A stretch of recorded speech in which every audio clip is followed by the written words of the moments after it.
team meeting led by Mike, and what I can say is just a lot of alignment around what we're headed, what our objectives are for this year, a lot of excitement, a lot of talk about continuing Peter's vision for what this team can be and should be, not only for itself but also for the city of San Diego. So we're off and running, and happy to answer any questions. Erik, why is payroll $100 million less than it was last year? How would you sum that up? Yeah, I think we went into the year with the view of assembling talent and balance for the team. Payroll is an output of that, and I think as AJ's described, we're not necessarily done. It's been a kind of an odd free agent market evolution this year, and so we're marching toward building the talent pool that we think can win this year. How much flexibility is there for what the rest of the offseason might bring? There's flexibility. I mean, we don't get into specific payroll numbers, as you guys know, but we're working every day on different enhancements to the roster, as well as some trades and free agent stuff. So the roster is still in progress, and I think AJ's described that as well. Are you looking to reset the luxury tax this year? Again, that'll be an output of the mission of kind of bringing a talented group together. So we'll see. Peter was a long time friend of yours. What's this transition been like for you personally, stepping into this role? Yeah, Peter and I worked together for almost 30 years. More than that, we were friends for 30 years. I've been involved with the team as a minority owner and helper, I would say, in the background. So I've had some continuity with the ball club for a long time. That accelerated last year as Peter was working through some of his health challenges. So look, any transition like this is work, and the good news is we've got a lot of stability with Erik Greupner, with AJ Preller, with their staffs and leadership team, and my role is making sure that we're headed in the right direction. And the good news is Peter set that direction for more than a decade, and we're cranking on it. Erik, what is the reality of the TV situation in terms of cable, satellite, spring training games, and then for the season?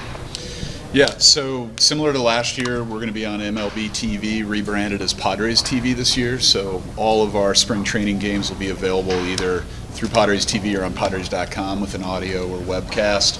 So all the games will be available. MLB Media on our behalf is securing distribution agreements. We would anticipate that we're going to end up with all the same satellite and cable options that we had last year, and we'll release further details on that closer to opening day. And so then nothing for spring training? Correct. How does the team feel about that? I won't put words in your mouth, but that's something that hasn't happened before.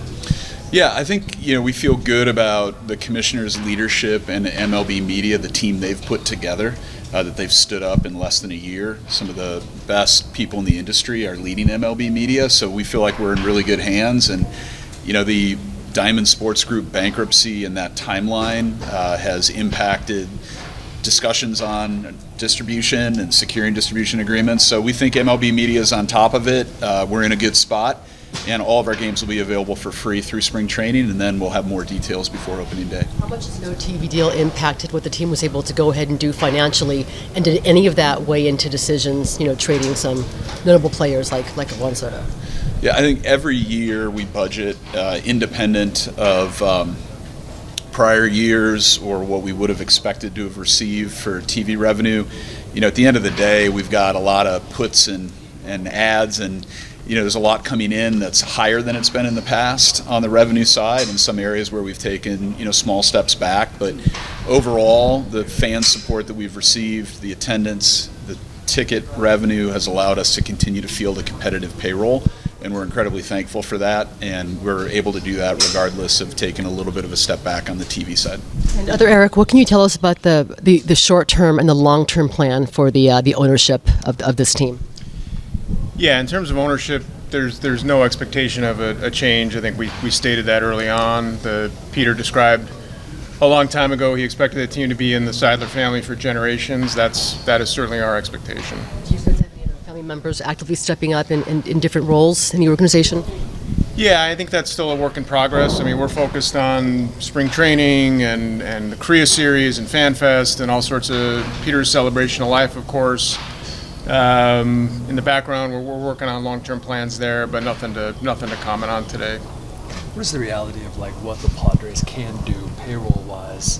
Because the last couple of years or few years were kind of like an experiment. It went way up. Is this more where we would expect the Padres to be? Again, we take it year by year, and this year's, still a work in process, I would say. The planning starts with the revenue side and what we can accomplish with the fan base and our sponsor partners and media, and then also what sort of talent we can assemble based on what's available on the market, what trade opportunities are there. So it's, a multivariable equation that's, like I said, still a work in process. You don't get into specifics, but payroll projections are about $100 million less than last year's opening day numbers. How do you square that with rising season ticket costs? Yeah, so once again, I would begin by saying that we're incredibly thankful for the fan support we've received. I think that the Petco Park experience, the team that's been on the field the last couple of years and the team that we're going to field again this year is an exciting and we believe winning in this year playoff caliber brand of baseball. And we feel good about the experience we deliver to our fans and incredibly thankful they continue to show up and support us. There's no way we would be at the levels that we're at right now in our market with payroll if it weren't for the fan support that we've received. So it really begins and ends with them, and it's incumbent upon us to continue to deliver both a winning product on the field and also a great experience for our fans when they come to the ballpark.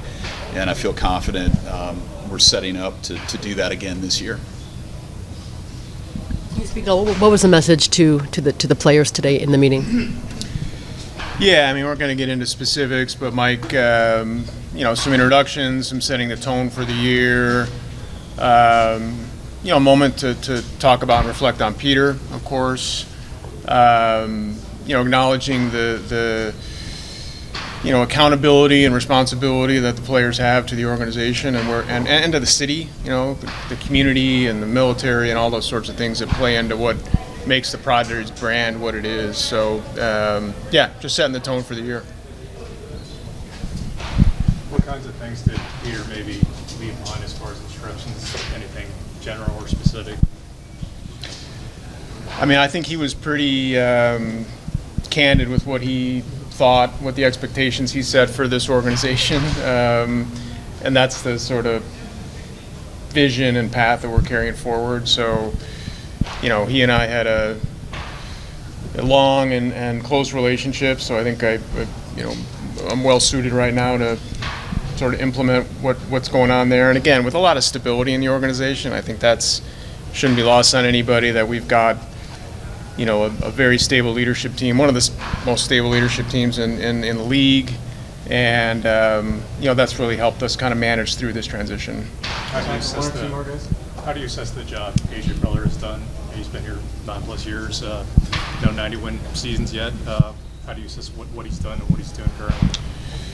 Yeah, I mean, AJ's a pro. He's maybe the best talent evaluator in baseball, but like Erik and myself and AJ, we're all accountable, right? We all have objectives and goals, and he's falls in that category as well. So we all have to accomplish our mission and serve this organization, and we'll be accountable to each other to do that. In one of Peter's last known interviews, he talked about judging Preller on his body of work, not from when he was hired in 2015, but from the post-Tingler era. From how will he be viewed? Like, from what era will you be judging him? Yeah, I mean, we're judged on what we do, year in and year out, right? So yes, there's a body of work, but we're also have goals for this year. AJ's got goals, Erik's got goals, I've got goals. And we're going to be judged on whether or not we can accomplish those goals. So, like I said, AJ's a pro. He's a big part of the organization, but we are all expected to perform at a very high level.